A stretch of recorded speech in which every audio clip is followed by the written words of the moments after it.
안녕하십니까. 평택촌놈TV 봉수현생 이강민입니다. 2022년 4월 18일 월요일 무료 야간방송 시작하도록 하겠습니다. 오늘도 녹화로 진행을 하고 있고요. 지금은 저녁 시간이 다 되어가고 있습니다. 자, 벌써 4월 중순이 지나갔네요. 이제 조금 있으면 4월 20일인데 4월 달도 금방 또 지나가는 그런 상황입니다. 어쨌든 시간이 참 빠르다, 그런 생각을 하게 됩니다. 참 이것저것 하다 보면은 시간이 금방금방 가죠.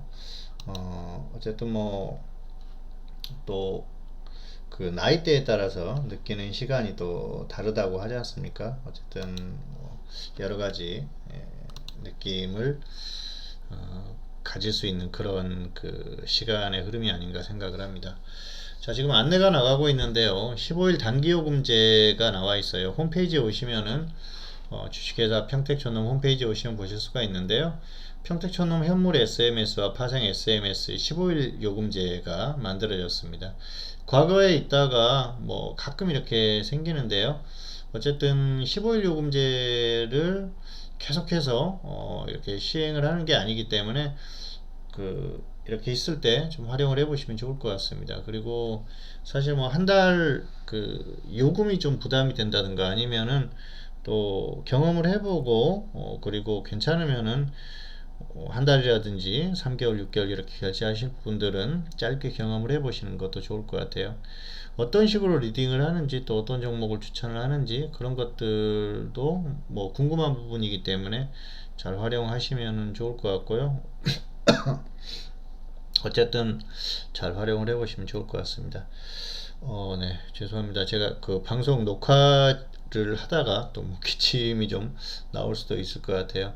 제가 그동안 쭉 이 그 방송에서 건강에 유의하자고 말씀드렸는데 제가 그 조심을 했습니다만은 상태가 별로 좋지가 않습니다. 지금 지난주부터 상태가 별로 좋지가 않아서요. 지금은 좀 나아졌어요. 그래서 굉장히 고생을 많이 했는데요. 어쨌든 건강에 유의하시고요. 그리고 최근에 보니까 코로나 확진자가 많이 줄었더라고요. 10만 명 아래로 내려와서 많이 줄었는데 이게 코로나에 확진이 되지 않는 그 일반인들, 그래서 이제 걸리지 않은 분들 같은 경우에는 뭐 그거 뭐 그냥 감기가처럼 그냥 지나간대 뭐 그렇게 얘기하시는 분들도 계시는데요.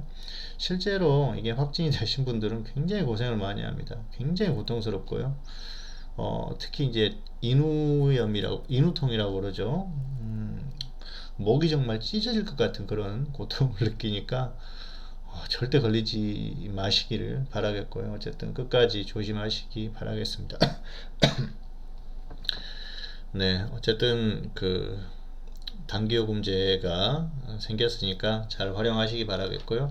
제가 뭐 목소리를 조용히 이렇게 방송을 하더라도 좀 이해를 해 주십시오. 목 상태나 이런 것들이 별로 좋지가 않습니다.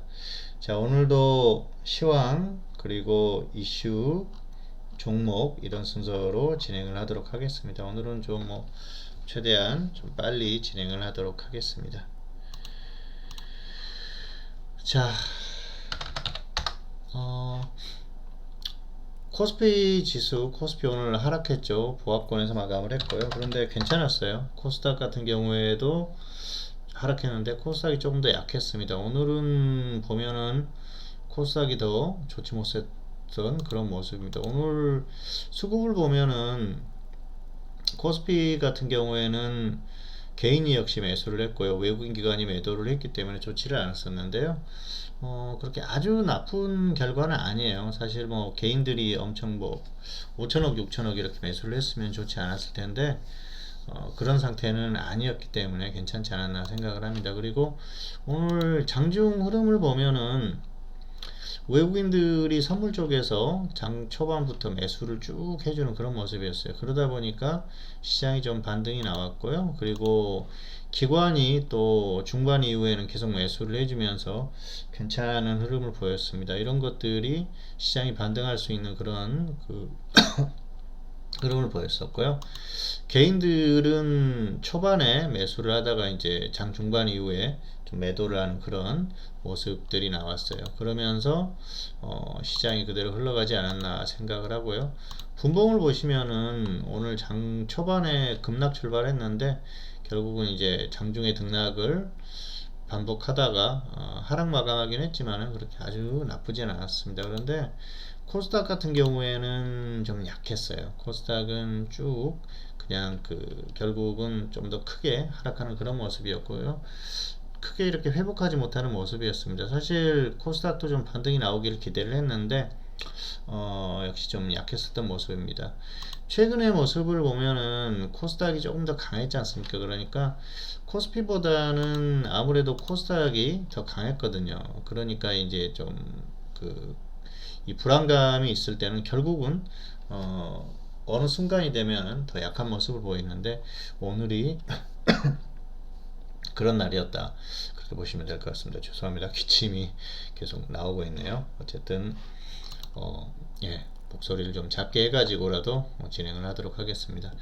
자, 오늘은 어쨌든 수급적으로 그렇게 좋은 상태는 아니었었고요. 그리고 전체 수급을 보면은 역시 코스닥 같은 경우에는 특히 이제 코스피하고 거의 비슷하게 수급적으로 외국인들이 1000억 정도 매도를 했기 때문에 조금 더 약한 그런 모습이 아니었나 생각을 하고요. 다행히 선물 쪽에서 외국인들이 매수를 해주면서 장중에는 그래도 괜찮은 모습이 나왔다 그렇게 보시면 될 것 같습니다. 자, 어쨌든 오늘은 선물의 흐름이었다 그렇게 보시면 될 것 같고요. 그나마 좀 괜찮은 모습으로 마감하지 않았나 생각을 합니다. 자, 그리고 어쨌든 이런 흐름들이 나오는 건 미국 시장 영향이 가장 커요. 미국 시장이 지난주 금요일에 역시 미국 시장이 하락했습니다. S&P 500 그리고 나스닥이 더 크게 하락했죠. 다우존스는 그나마 좀 괜찮았는데요. 다우존스는 상승했다가 하락으로 마감을 했는데요. 기술주가 약해서 그래요. S&P 500은 기술주들이 포함이 되어 있지 않습니까? 그러다 보니까 이런 모습인데 역시 나스닥이 앞으로도 관건이 될 것이다 그렇게 볼 수가 있을 것 같습니다. 유가는 최근에 100달러 아래까지 내려왔다가 다시 또 반등이 나오고 있죠. 어쨌든 우크라이나 사태가 해소가 되지 않으면은 이 유가도 계속 이게 등락을 반복할 가능성이 큽니다. 이게 유가가 뭐 갑자기 그냥 쭉 계속 빠지기는 어려워요. 당분간은 이렇게 좀 출렁이면서 지금 최근의 모습이 그렇지 않습니까? 이런 흐름이 나올 가능성이 크다고 볼 수가 있겠고요. 그러면은 역시 시장도 영향을 받을 수밖에 없습니다. 그리고 역시 미국 시장은 기술주를 봐야 되는데요. 인플레이션에 대한 불안감이 있고요. 그리고 금리 인상을 이제 생각보다 강하게 한다는 소식들이 계속 들려오기 때문에 기술주들이 좋지 못한 그런 영향을 받는 게 아닌가 생각을 합니다. 어쨌든 미국 시장의 이 출렁임의 원인은 금리 인상이 최근에는 가장 포인트라고 볼 수가 있겠고요. 그리고 여러 가지 불안감들이 있죠. 뭐 중국이 또 상하이 쪽에 봉쇄를 하면서 경기 하강 불안감 그런 것들도 있고요. 그리고 또 기술주가 약하고 우크라이나 사태도 쉽게 해결이 될 상황이 아니죠. 그래서 이런 것들이 여러 가지 문제가 복합적으로 얽혀 있으면서 좋지 못한 흐름이 나오는 게 아닌가 생각을 합니다. 그래서 당분간은 뭐 계속해서 좋은 모습으로 다시 개선이 되기는 어렵죠. 당분간 이렇게 출렁일 가능성이 있는데요. 지속적으로 하락하기보다는 역시 등락이 반복될 가능성이 유력하다 그렇게 보고 있습니다. 어쨌든 등락은 당분간 일어날 가능성이 큰데요. 지금 이번 주 같은 경우에는 이제 좀 충분히 빠졌다고 볼 수가 있겠죠. 그래서 이번 주에는 저점을 기록하고 뭐 조금 더 빠질 수도 있겠죠. 그런데 어느 정도 빠질 만큼 빠진 것 같아요. 미국 같은 경우에는 조금 더 빠질 수는 있겠지만 저점 기록하고 다시 또 반등을 하지 않을까 생각을 합니다. 그래서 한국도 나쁘지 않다고 보고요. 한국은 오늘 이미 또 코스피 같은 경우에 양봉이 발생을 했지 않습니까? 그리고 직전 저점을 이탈하지 않았어요. 어쨌든 2650 근처까지 갔다가 다시 반등이 나오고 있는데요. 뭐 최저점 이탈 가능성은 상당히 떨어집니다. 최근에 보면은 1월 저점을 계속 깨지 않고 있는 그런 모습이죠. 한국은 상대적으로 미국보다는 조금 더 나은 모습을 보이고 있어요. 미국이 지금 단기적으로는 조금 더 강한 위치에 있습니다만은 어쨌든 저점이 3월이거든요. 그래서 한국이 저점을 보면은 조금 더 강한 그런 모습을 보이고 있습니다. 뭐 S&P 500이나 다우존스도 마찬가지죠. 그래서 한국이 최근의 흐름은 조금 더 강한 그런 흐름이기 때문에 미국 시장이 완전히 무너지는 그런 그 흐름 정도만 아니라고 하면은 충분히 또 버티면서 반등이 나올 가능성이 크다, 그렇게 보고 있습니다. 그래서 한국은 역시 미국도 이번 주에 저점을 뭐 오늘이든 내일이든 기록하고 반등을 시도할 가능성이 크고요. 한국도 반등을 시도할 가능성이 크다, 그렇게 보고 있습니다. 그래서 시장에 대해서는 크게 걱정할 만한 그런 상황은 아니라고 보고 있습니다. 이번 주에는 좀 반등 시도가 있지 않을까, 그렇게 생각을 합니다. 지난주에도 반등 시도가 있었는데요, 다시 꺾였죠. 이번 주에도 뭐 다시 꺾일 수도 있지만은 다시 또 반등 시도를 할 거라고 보고 있습니다. 자, 그래서 시장은 반등 시도를 할 것이다, 그렇게 보시면 될 것 같습니다. 자, 다음은 이슈인데요.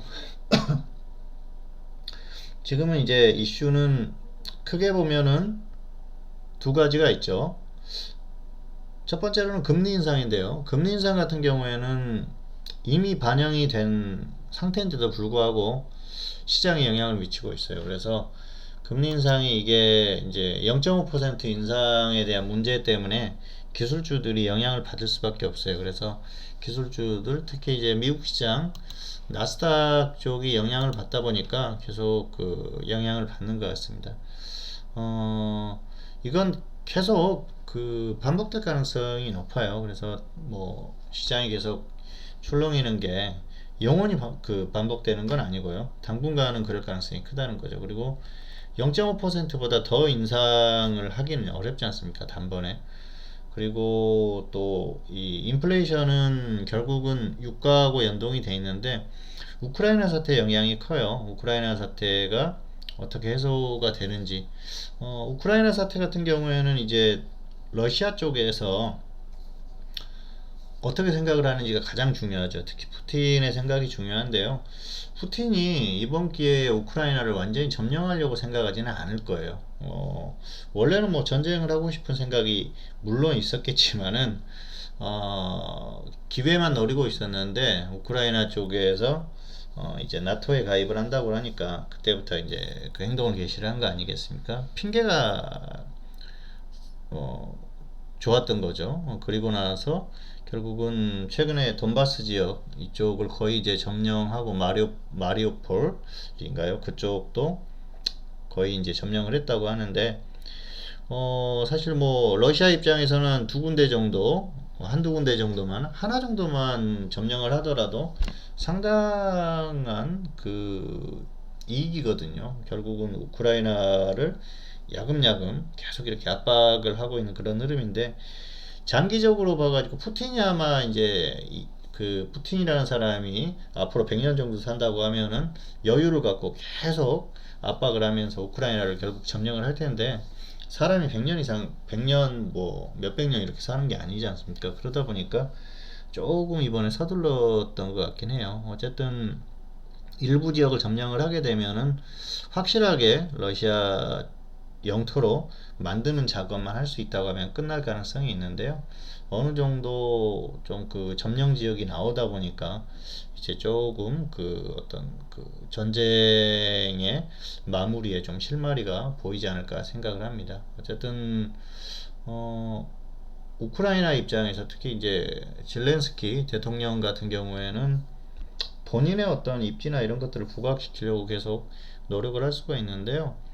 그것도 적당히 해야 되는데 너무 좀 심해요. 어쨌든 조금 더 자중을 했으면은 한다 그런 생각이 드는데요. 참 아쉽습니다. 자, 국민들이 우크라이나 국민들이 많이 죽었지 않습니까? 그래서 이게 어느 시점에서는 결국은 해결을 해야 돼요. 사실 우크라이나의 국민들, 우크라이나 사람이 아니면은 직접적인 연관이 없지 않습니까? 뭐 서방은 특히 더 그렇죠. 서방에서는 러시아를 경계하는 목적이 가장 크기 때문에 우크라이나 국민들이 죽든 말든 관심이 없어요. 러시아가 우크라이나를 완전히 점령하면 안 된다는 생각뿐이기 때문에 그쪽에 이런저런 얘기들은 우크라이나를 위해서 하는 얘기는 아닙니다. 자기들을 위해서 하는 얘기지. 그걸 생각을 해야 되는데 우크라이나 대통령은 거기에 취해 있는 것 같아요. 좀 안타깝다는 생각을 하고 있고요. 어쨌든 푸틴이 언젠가는 이 전쟁을 끝내겠죠. 그런데 지금은 이제 그 어느 정도 제가 이제 푸틴 마음속에 들어있는 건 아닙니다만은 그래도 뭐 한두 군데 정도 지역을 점령할 수 있다고 하면은 소기의 목적을 좀 달성한 게 아닐까 생각을 하고요. 거기를 완전히 러시아 쪽으로 확실히 할 수 있는 그런 그 분위기를 만들어서 그렇게 할 수 있다고 하면은 끝날 수도 있지 않을까. 그래서 뭐 좀 실마리가 보이지 않을까 그런 생각을 하고 있는데요. 어쨌든 뭐 바로 내일도 또 알 수가 없고 또 그 말을 바꿀 수도 있는 거기 때문에 상황은 더 봐야 될 것 같습니다. 어쨌든 전쟁이 빨리 끝나야 되는데 아직까지는 전쟁 그 종식의 실마리가 확실하게 보이지는 않기 때문에 조금 더 상황은 지켜봐야 될 것 같습니다. 자, 그리고 다음은 중국 쪽 문제인데요.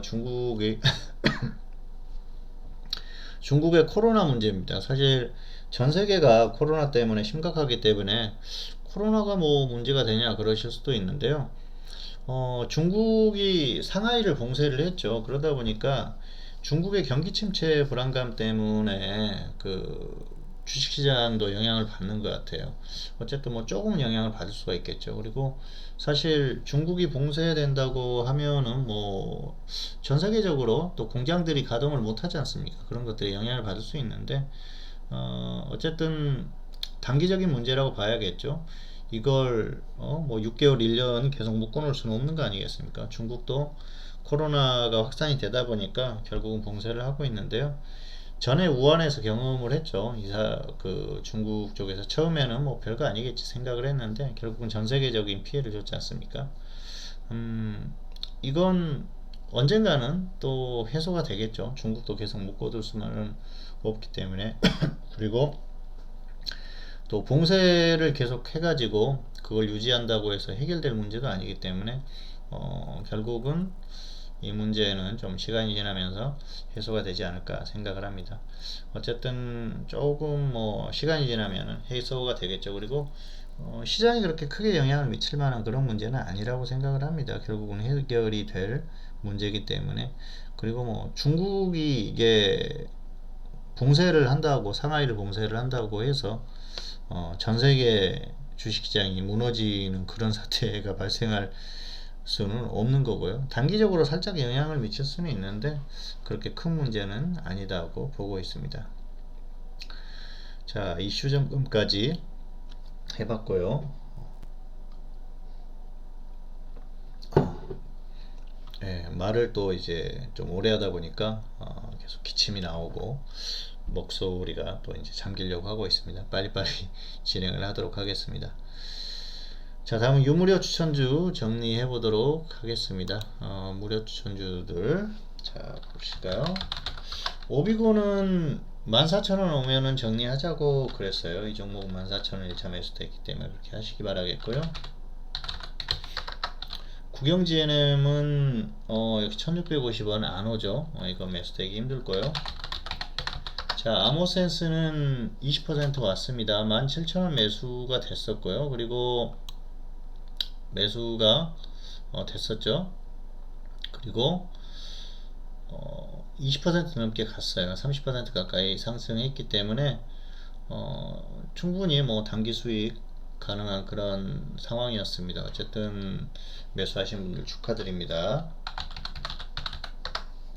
자, 그리고 컬러레인은 1450원 1400원 분할 매수죠. 1차 매수되고 나서 상승하고 있는데요. 화장품주들의 흐름이 괜찮기 때문에 1450원 1400, 뭐 2차 매수 때도 괜찮아요. 이건 마이너스 5% 아니면은 수익은 최소 20% 이상 노려보시기를 바라겠습니다. 자, 그리고 다음은 지난주에 말씀드렸던 신풍재지는 2150원 매수가 됐고요. 그리고 2150원 2050원 이렇게 분할 매수인데 실전에서 회원들에게는 정리를 시켰습니다. 왜냐면은 흐름이 좀 지지부진해서 본전 근처에서 매도를 시켜버렸어요. 다른 종목으로 갈아탔는데요. 이 종목 가지고 계신 분들은 2150원 2050원 분할 매수 하시고, 손절은 마이너스 5% 보시고요. 수익은 뭐 15% 20% 이 정도 보시면 될 것 같습니다. 금요일에 급등이 나왔었는데요. 어쨌든 10% 가까이 갔다가 좀 조정을 받았는데 이 종목은 좀 늘어지면, 지지부진하면은 다음 주 이번 주까지도 움직임이 없으면은 본전 근처에서 정리하시면 될 것 같고요. 그렇지 않고 상승하면은 뭐 15% 20% 정도, 너무 크게 보지 마시고요. 짧게 수익 실현 해보시기 바라겠습니다. 또 하락하면은 2차 추가해가지고 손절 5%만 좀 지키시기를 바라겠습니다. 자, 일단 무료 추천주까지 추천주들까지 정리를 해봤습니다. 자, 그리고 이제 마지막으로 무료 추천주인데요. 이번 주에는 역시 이제 관심권은 화장품, 원전, 그리고 로봇, 건설, 이 정도가 있겠습니다. 건설주들은 이제 그 다음 달 10일이면은 정권이 바뀌죠. 윤석열 정부가 들어서죠. 그러게 되면은 또 기존에 이제 건설주들에 대한 그런 기대감들이 있었기 때문에 건설주들이 좀 움직이지 않을까 생각을 합니다. 건설 쪽은 계속 좀 관심을 가질 필요는 있을 것 같습니다. 자, 이번 주 관심 종목은 국보 디자인입니다. 이 종목은 인테리어 관련주죠. 그래서 가지고 와봤고요. 뭐 최근에도 움직임이 있었던 그런 종목이에요. 또 단기적으로 움직임이 나올 가능성이 있고요. 그렇기 때문에 짧게 한번 보시기 바라겠습니다. 뭐 엄청나게 날아가는 그런 종목은 아닙니다. 자, 기준가 전달하겠습니다. 2만원 19,000원 2만원 19,000원 분할 매수 하시고요. 손절은 마이너스 5% 보시고 수익은 15% 이상 그렇게 짧게 보시면 좋을 것 같습니다. 이게 뭐 상승하면서 상한가 갈 수도 있고 더 갈 수도 있지만은 그렇게 움직임이 최근까지 그렇게 큰 종목은 아니었기 때문에 15% 정도만 보시면 될 것 같아요. 그래서 2만원 19,000원 분할 매수, 손절 마이너스 5%, 수익은 15% 이상 이렇게 보시면 될 것 같습니다. 어쨌든 건설주들이 같이 움직이면은 또 뭐 재건축이라든지 이런 것과 연계해 가지고 인테리어 관련주들도 같이 움직일 수 있으니까요. 잘 대응해 보시면 좋을 것 같습니다. 어쨌든 그렇게 하시기를 바라겠습니다. 네, 2022년 4월 18일 월요일 무료 야간 방송. 자, 오늘은 여기까지 마치도록 하겠습니다. 어쨌든 건강 주의하시고요. 마지막까지 뭐 항상 그 마스크 잘 쓰시고 위생관리 철저히 하시기 바라겠습니다. 정부에서 뭐 거리두기를 다 해제했다고 하는데 상당히 걱정이 됩니다. 어쨌든 건강에 유의하시고요. 주식 투자하시는데 또 좋은 결과 있기를 바라겠습니다. 저는 다음 주에 좀 더 건강한 모습으로 찾아뵙도록 하겠습니다. 감사합니다.